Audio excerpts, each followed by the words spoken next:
السلام علیکم۔ Daily golf Urdu میں خوش آمدید۔ ابوظہبی جانے کے لیے نئی شرائط کا اطلاق 8 نومبر سے ہو گیا، جس کے تحت مسافروں کو سفر سے پہلے PCR ٹیسٹ کروا کر اس کی نیگیٹو رپورٹ حاصل کرنا ہوگی اور پھر ابوظہبی پہنچنے والے تمام مسافروں کا پہلے روز ہی کورونا کا PCR ٹیسٹ یا DPI ٹیسٹ کیا جائے گا۔ اس کے ساتھ ہی ابوظہبی پہنچنے کے بعد چوتھے روز اور 8ویں روز بھی PCR ٹیسٹ کروانا ہوگا۔ جو افراد یہ ٹیسٹ نہیں کروائیں گے ان پر بھاری جرمانہ عائد ہوگا۔ UAE میں شراب نوشی پر سزا ختم ہو گئی، کنوارے مرد اور خواتین ایک ہی جگہ رہائش کر سکیں گے۔ متحدہ عرب امارات نے چند سول اور کرمنل قوانین میں تبدیلی کا اعلان کر دیا ہے۔ اماراتی صدر شیخ خلیفہ بن زید آل نہیان نے خودکشی، غیرت کے نام پر قتل، شراب کے استعمال، خواتین کے تحفظ اور وراثت سے متعلق قوانین میں تبدیلی کا اعلان کیا ہے۔ اماراتی حکومت کے مطابق یہ قوانین فوری طور پر لاگو ہوں گے۔ متحدہ عرب امارات کے رہنماؤں کی جو بائیڈن کو صدارتی انتخاب میں کامیابی پر مبارکباد۔ ابوظہبی کے ولی عہد شہزادہ محمد بن زید آل نہیان نے امریکی انتخاب میں کامیابی پر جو بائیڈن اور کملا ہیرسن کو مبارکباد دی۔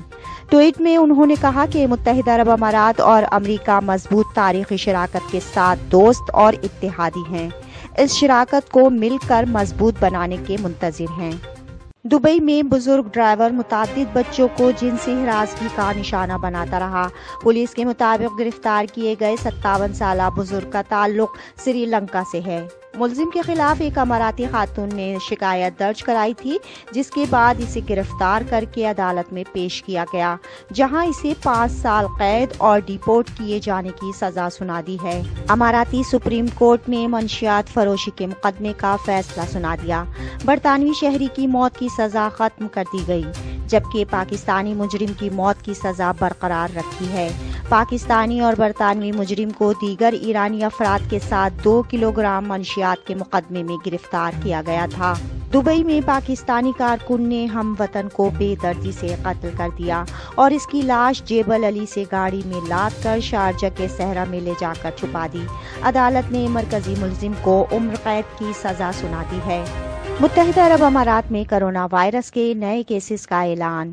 متحدہ عرب امارات میں 8 اکتوبر بروز اتوار کرونا وائرس کے 1111 نئے کیسز ریکارڈ، جبکہ امارات کی وزارت صحت کی جانب سے جاری اعداد و شمار کے مطابق متاثرین کی مجموعی تعداد 1,42,143 تک جا پہنچی ہے۔ پچھلے 24 گھنٹوں میں 683 صحتیابیوں کے بعد صحتیابیوں کی کل تعداد 1,38,291 ہو گئی ہے۔ آج کرونا سے کوئی ہلاکت نہیں ہوئی۔ مہلک وائرس سے ہلاکتوں کی کل تعداد 514 ہو گئی ہے۔ اب تک کے لیے اتنا ہی، اگلے بلیٹن تک کے لیے خدا حافظ۔